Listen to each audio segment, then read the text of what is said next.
Você está ouvindo o ABC Cast, o podcast do ABC. Informação, inovação e conexão com a região metropolitana de São Paulo. ABC Cast, conectando você com informação de qualidade. Fala, pessoal do ABC e toda a região metropolitana de São Paulo. Hoje é terça-feira, dia 19 de maio. E tá começando mais um ABC Cast, o podcast oficial do portal ABC do ABC. Aquele que deixa você por dentro de tudo que tá rolando, seja aqui no ABC, na esquina de casa, em São Paulo, no Brasil ou no mundo. E como sempre, para conduzir essa conversa, tem eu, Suzana Rezende, e divido aqui os mix, as bancadas e as opiniões com ele, João Pedro Melo. Fala, JP! Hello, Su! Olá, pessoal! Um excelente final de tarde. Pra ti que ainda tá pela correria, já sentindo o peso da semana bater, mas não abre mão daquele cafezinho no final de tarde com a gente, pra fechar a terça-feira bem informado e digerir essa enxurrada de notícia com tudo que impacta na tua vida. E hoje a gente começa falando sobre a crise do Banco Master, com o senador Flávio Bolsonaro acionando o TSE para tentar suspender uma pesquisa eleitoral. É isso aí. Além disso, vamos falar sobre o governo federal que está recorrendo ao STF, o Supremo Tribunal Federal, para anular a polêmica lei da dosimetria. E ainda tem o Planalto, que lançou uma linha de crédito para financiar os carros de taxistas e motoristas de aplicativo. Então, por aqui tu já sabe como funciona. É informação direta, contexto e análise para deixar o cenário muito mais nítido. Então bora ajustar o volume do café e do fone, porque o ABCcast já está começando. É isso aí, a gente abre o programa falando sobre Flávio Bolsonaro e o TSE. Então olha só, ouvinte, olha só, JP. A corrida eleitoral e os bastidores jurídicos em Brasília ganharam um desdobramento forte nessa terça-feira. A defesa do senador Flávio Bolsonaro acionou formalmente o Tribunal Superior Eleitoral, TSE, com um pedido de liminar para suspender a divulgação de uma nova rodada de pesquisas de intenção de voto. A ofensiva jurídica ocorre em meio ao desgaste gerado pelo avanço das investigações sobre o Banco Master e o filme Dark Horse. E o argumento central dos advogados do parlamentar é que o levantamento apresenta falhas técnicas na amostragem e na ponderação dos dados entre diferentes faixas de renda, o que, de acordo com a representação, poderia induzir o eleitorado ao erro. Nos bastidores, contudo, a movimentação é lida como uma tentativa clara de conter danos e evitar que a divulgação de números mostrando uma tendência de queda consolide um cenário de crise na campanha. Estrategistas vinculados a partidos independentes e de oposição criticaram a iniciativa, classificando a ação do TSE como um recibo público de fragilidade política.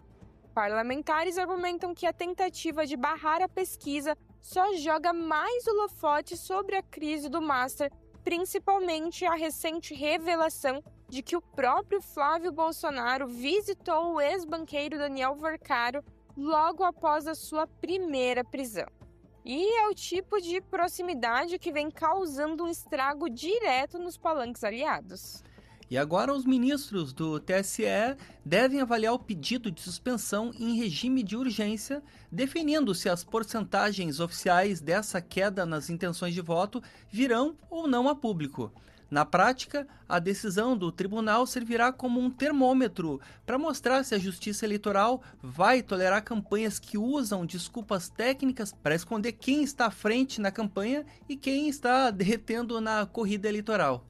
Então, Su e ouvintes, para tentar barrar a pesquisa de opinião na justiça eleitoral é o maior atestado de desespero que um político pode assinar, né? O Flávio passou os últimos dias jurando que a candidatura estava blindada e que a crise do Banco Master era pura narrativa de oposição. Mas essa pose caiu por terra com essa visitinha de compadre ao Vercaro, que mal tinha botado o pé para fora da cadeia. E aí, bastou o gráfico mostrar a intenção de voto derretendo a candidatura dele para correr com recurso para o TSE. E a escolha da data não foi à toa. Eles testam essa cartada logo agora que o tribunal passou a ser presidido pelo ministro Nunes Marques, indicado pelo Jair Bolsonaro, que por regra o caso vai a sorteio, mas se a pressão chegar à mesa da presidência, a gente já sabe a recepção que a campanha espera ter. Então dizer para a imprensa que a culpa é da metodologia é conversa para boi dormir, e o eleitor que não é tomado por insanidade também não é bobo. Tentar amordaçar o termômetro no tapetão é desespero puro. E a campanha, que já está com a pressão lá no chão, se o eleitor soprar, ela desmaia só para interromper o debate e vai sair da maca precisando do socorro da Jandira Fegali de novo, hein? Pois é, JP. Como a gente sempre diz aqui, né, a pesquisa nem sempre reflete o que vai ir para as urnas, mas pelo jeito, esses números pré-campanha já estão assustando muita gente, né? E realmente essa visitinha foi mais que um tiro no pé, e parece que o roteirista da vida, nesse caso do senador junto com o Vorcaro, não tá brincando em serviço. É um episódio ficando pior do que o outro, se a gente fala em sentido de campanha eleitoral. E parece que o medo tá batendo, só que como você mesmo disse, JP, e você ouvinte também já deve saber, o eleitor que tem o mínimo de consciência sabe que barrar os números não vai adiantar nada, porque o que conta são as provas. E agora vamos para o nosso giro de notícias, iniciando pela reabilitação em São Caetano. Então, olha só, moradores de São Caetano do Sul que necessitam de reabilitação já podem contar com os novos atendimentos de hidroterapia no Complexo Cuidar. O espaço possui uma piscina aquecida e estrutura totalmente acessível, contando com uma capacidade para realizar até 110 atendimentos por semana, tudo conduzido por profissionais especializados com tecnologias modernas e para potencializar a recuperação motora e cognitiva. O serviço funciona na Alameda Conde Porto Alegre, número 800, no bairro Santa Maria. E para ter acesso, os interessados devem passar por uma avaliação na Unidade Básica de Saúde, a UBS, de referência do seu bairro e obter todo o encaminhamento necessário. Guarulhos lança a plataforma digital para serviços da Prefeitura. A Prefeitura de Guarulhos colocou no ar a plataforma Fácil Digital para desburocratizar o acesso a mais de 500 serviços municipais sem que o cidadão de toda a região precise sair de casa. Agora, já é possível, acessando o celular ou o computador, solicitar a emissão de guias, certidões, alvarás e até realizar agendamentos de forma totalmente remota. Para utilizar o sistema, que funciona 24 horas por dia, os interessados devem acessar o site oficial do município e fazer o login utilizando os dados cadastrais da conta unificada ao gov.br. O serviço dispensa o deslocamento até as centrais físicas e busca agilizar o atendimento direto à população. E para fechar o nosso giro, vamos falar sobre o Implanon que chegou às UBSs de Diadema. A Prefeitura de Diadema ampliou o acesso ao planejamento familiar e facilitou a rotina dos pacientes. A inserção do implante contraceptivo gratuito, Implanon, agora pode ser feita diretamente no consultório de 8 unidades básicas de saúde, as UBSs, da própria cidade. O objetivo da Secretaria de Saúde com essa descentralização é atender as mulheres nos próprios bairros, já que anteriormente o serviço ficava restrito aos centros de especialidade. E, para adotar o método, as interessadas devem procurar a sua UBS de referência para passar por uma avaliação de saúde reprodutiva e exames rápidos. O processo leva ao todo de 15 a 30 dias para garantir total segurança clínica da paciente. Uma vez inserido, o implante garante proteção por 3 anos. E assim, a gente encerra o nosso giro de notícias de hoje com hidroterapia em São Caetano, plataforma digital em Guarulhos e planejamento familiar em Diadema. E se tu quiser conferir em detalhes as histórias que a gente contou por aqui, basta acessar o nosso site oficial, que é o abcdoabc.com.br.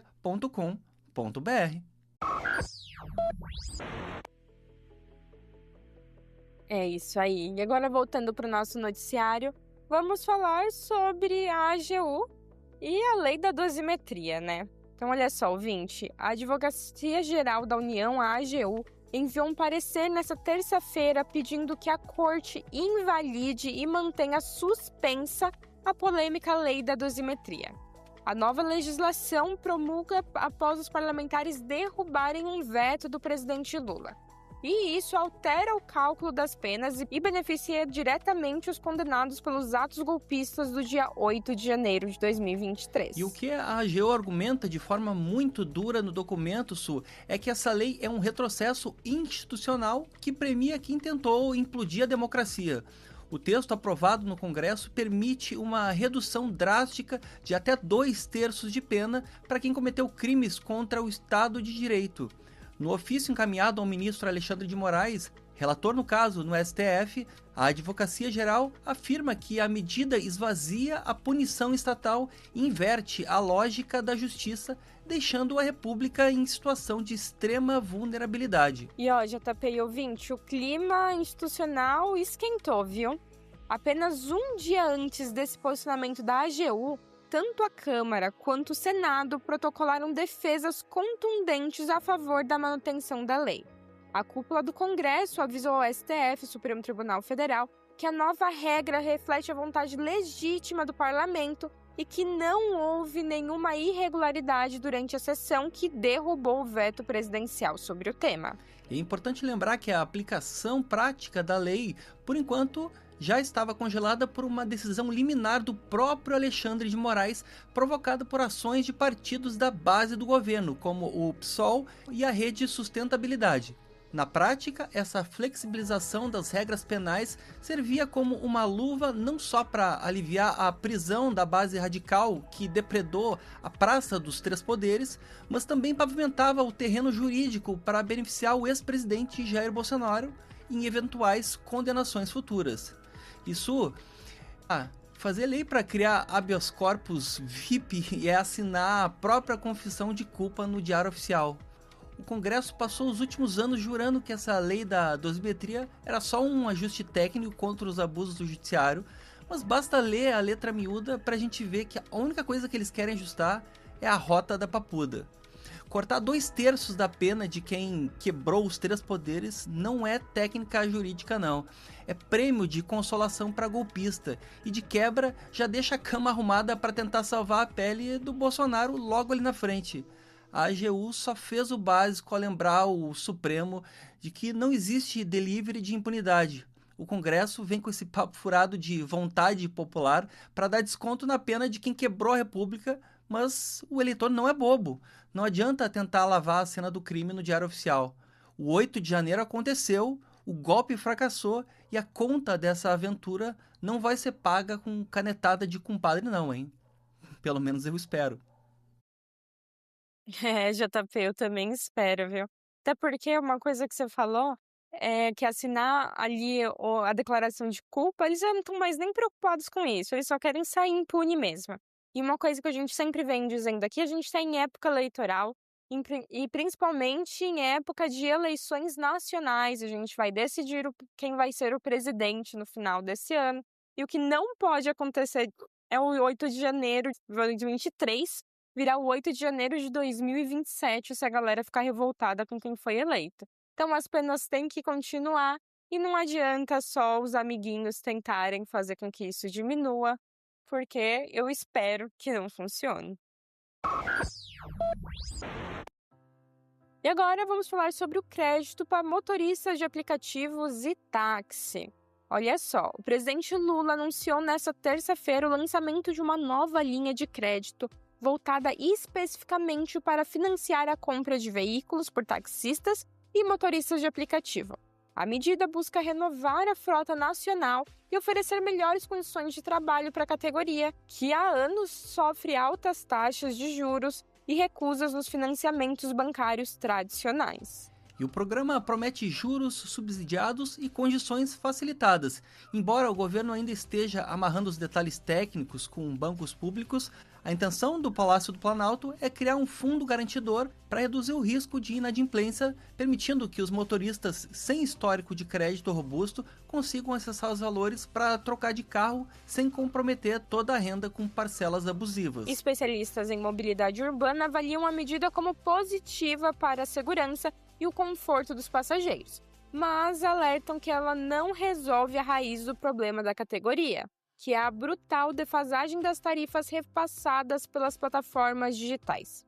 Sindicatos reforçam que, sem regulamentação clara, o motorista apenas troca a dívida mensal do aluguel pela dívida do financiamento. E nos bastidores de Brasília, o pacote de crédito é visto como uma cartada política evidente para tentar frear a perda de popularidade do governo federal junto a esse eleitorado que tem forte presença nas redes e nas ruas. O Planalto sabe que motoristas de aplicativo formam uma base formadora de opinião crucial e que espera que a facilidade no crédito se transforme em capital político até as próximas eleições.